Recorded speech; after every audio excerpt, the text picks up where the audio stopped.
Hi, this is Ashish Jain, partner from PwC in the strategy and transformation practice. I'm joined here with Chris Singos. Thank you, Ashish. It's great to see you. Hi, I'm Chris Singos. I specialize in the world of treasury and financial risk management for our financial institution clients. And we're here to talk about the exciting topic of what comes next in banking profitability as we navigate through the next rate cycle. So, Chris, as you have been talking about for a long time and with all the clients in the last 6 months, unique time in banking, middle of Q3 almost done, Q2 showing NIM compression, profitability and growth challenge, especially for the regional banks, mega banks seeing capital market activity coming through. Also, there is a little bit more clarity on where the rate cycle is going with the last week's announcements and the market activity. Your thoughts on what's going to happen next? Yeah, thanks, Ashish. And clarity is probably an interesting choice of words. Surely rates are going to come down. How quickly and how far they go is anybody's guess. And so I think there's at least three parts to this story. Number one is margin. It's been over a year since the Fed hiked rates last, yet deposit costs have gone up significantly on bank balance sheets. In some cases, those costs were in the low twos, and now on average, they start with a 3. And so that large increase in deposit costs, coupled with very, very low loan growth, is of course compressing margins. And even for the portfolios where we have seen some growth, like credit card, that growth has decelerated significantly over the last 6 months. At the same time, expenses are going up, in part due to some of the regulatory challenges that have been made clear since the events of 2003's bank failures. Capital and liquidity are constrained for some firms for the first time in the last 10 to 15 years. And so all of this is driving a lot more focus on prioritization, particularly as it relates to capital and liquidity. And the margin is compressing, right? We clearly see most banks struggling with NIM compression throughout, and fee income not really gathering or growing as much as they expected. That's exactly right. And so, to relate it back to the question on the rate cycle, it really depends on do rate cuts inspire loan growth? And in my view, that is the big open question. The second major part of the storyline is credit. Mm-hmm. And clearly, many experienced or expected to experience, rather, a deterioration in credit when rates went up so quickly and so high, and that hasn't happened. And part of why that hasn't happened is many consumers termed out their debt, so to speak. They got very low mortgages. Yep. Corporates did the same thing. We saw the biggest issuances in history. And so the credit deterioration really hasn't happened, but big open questions remain. CRE, commercial real estate, that's made a lot of headlines. What hasn't made as many headlines is what's happening in consumer credit. And on the back of last week's unemployment report, very possible that firms start to pay more attention to what unemployment trends may do to consumer credit. So big open question in credit. And then I'd end with the third part of the story is the competitive landscape. And clearly there are differences between very large banks that have diversified revenue streams, that get help with the capital markets we've had over the last 6 months. They have lower deposit costs compared to their smaller bank peers. Clearly that's starting to show through. And so how are institutions responding? Well, we're starting to see a pickup in the M&A environment. It's possible that plays out more.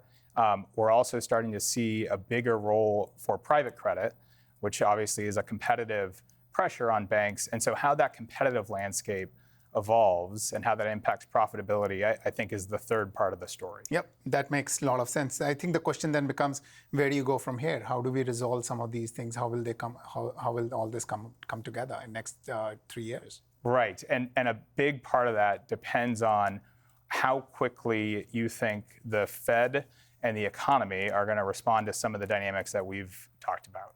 And in my mind, it's not exactly clear. Of course, when rates go down, banks are going to look to reprice their deposits. Exactly how quickly they're able to reprice those deposits, meaning lower the rates that they pay, is a big open question. And here we have a trade-off between rate and liquidity. There are some banks that they're going to be a little bit nervous to take rates down very quickly at the potential expense of losing the deposit to a competitor. And clearly some banks are able to pay a little bit higher than others. And I think that's where the competitive landscape also becomes so interesting, because some of the smaller regionals want to keep the deposits and they're paying up, whereas the large mega banks don't need to do that. And how can you balance your requirement for deposits, and how do you grow your deposit base as you move forward? I think it's a fantastic dynamic that's going to play out in the market in the next 2-3 years. That's exactly right. And it goes back to where's the high conviction in loan growth? Yeah. You're willing to pay up for a deposit if you have opportunities to generate loans on the other side of your balance sheet. And that, of course, relates to where we are in the credit cycle. And if you have a belief that some of these credit fears may be overblown, you're more willing to lend. If you believe it's late in the cycle, then of course you're going to be more hesitant. So how all that comes together is a major challenge that many banks are grappling with right now. And where will growth come from? Because there's no growth right now, especially for the banks that have historically focused on commercial real estate and CRE portfolio and commercial and institutional lending. The growth has really faltered, and they haven't really seen the growth. So the big question for some of these banks is, where's growth going to come from? That's exactly right. And so I know we've talked a lot about the problems. Maybe we talk about some of the solutions. So based on what you see out there, what do you think banks can do to navigate this next turn? I think it's going back to the basics in my mind. It's about 3 things. One is deposit growth, deposit growth, deposit growth. How do you get your both commercial and your consumer bank and branches work to drive absolute focus on deposits? And how do you capture a bigger share of the wallet of your clients' deposits, both on the commercial and consumer side? And the second thing that historically financial services institutions have not been very good at is, how do you drive your RM, your sales force productivity? How do you get your branches more productive? How do you get your commercial RMs, your business banking RMs more productive in the market for the products that you want to sell, and capture a bigger share of wallet of your relationship, so you can be a full service bank to your clients? And those are 2 or 3 areas that we clearly see playing out in the market when we are talking to our clients. That's where majority of the investment and focus is going on. In addition to that, there's a very strong focus to grow fee income, especially on the commercial side with treasury, cash management products, all the other products around capital markets that can create fee revenue if you have that portfolio. Payments is a big focus for fee income revenue, and wealth management. A lot of banks are focused on how do we grow wealth to build our fee income, though wealth is an expensive business to build. But if you have one where you can actually begin to share your sales with your commercial banks, commercial RMs, how do you grow wealth management into the commercial business? So those are kind of things we are thinking through and talking to our clients. And how do you feel about some of the scale pressures? Meaning, how do smaller institutions compete with the largest institutions? It's a great question. We continue to see the market consolidating, but over a long period of time. Interestingly, whenever we have done regression analysis, we don't see a correlation between efficiency and scale for reasons that are very business and portfolio driven. But we definitely see the need for technology investments and a broader set of portfolio than pure simple banks like deposit and commercial. For a diversified portfolio, we clearly see a need for more acquisitions for some of these banks. So we definitely see scale being a factor from building a portfolio of broader products than historically what we have seen. The second thing we also see is a focus on efficiency. We are clearly seeing our clients focus on positive operating leverage. How do you leverage technology for end-to-end process digitization, automation? How do you simplify your organization? How do you consolidate and manage your vendors better? So we're clearly seeing very specific needs for efficiency improvement across the banking industry, which is unique and a new set of challenges. Financial services institutions historically have not focused on efficiency as much as we see today. Would you say there's a renewed importance to prioritize? There's only so much money to spend. There's only so many places you can go. And to your point, where do you find the balance between liquidity and deposits? How many things you can do simultaneously with the human capital you have? Prioritization is clearly becoming a very, very important aspect. In technology, in human capital, where do you put your capital? But probably a question back to you, how do you see scenario planning play a role in prioritization? I think it's one of the more important things you can do. And that's what makes this environment so unique.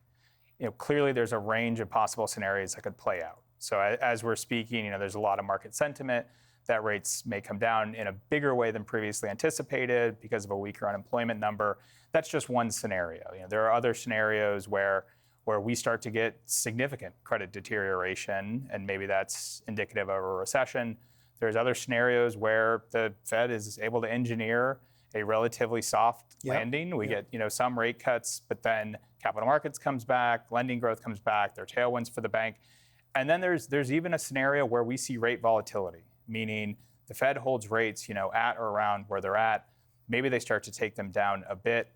Lending growth comes back. There's certain things that happen in fiscal policy that are inflationary, and rates go the other way. So the banks need to think about all of these potential scenarios and not just cater a strategy to one outcome. And this is where the last 10 to 15 years have been pretty calm compared to what we had to do today. And some of these planning frameworks became very isolated in thinking about individual areas, meaning what's an expectation on forecasted growth, and separate from that, what do we think is going to happen if the economy worsens and we have losses? Separate from that, banks think about liquidity and they think about interest rate risk. The best banks combine all of these things together and think about the interrelationships between areas like capital and liquidity and interest rate risk. And our view is all the banks are going to eventually move to this to be able to navigate such an uncertain time.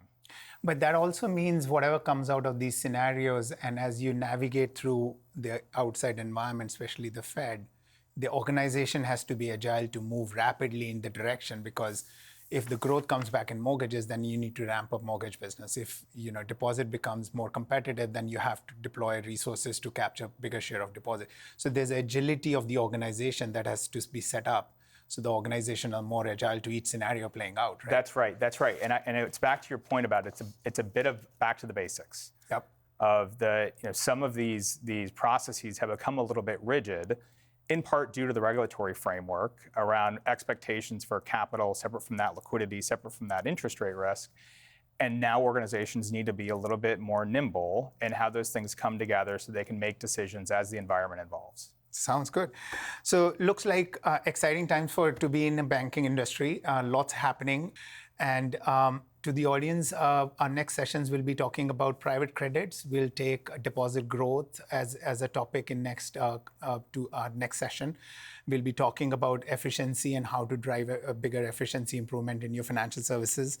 And we'll also talk about how to continue to drive productivity throughout the banking industry. So look forward to our next webcast. All right. Thank you, Ashish. Thank you, Chris.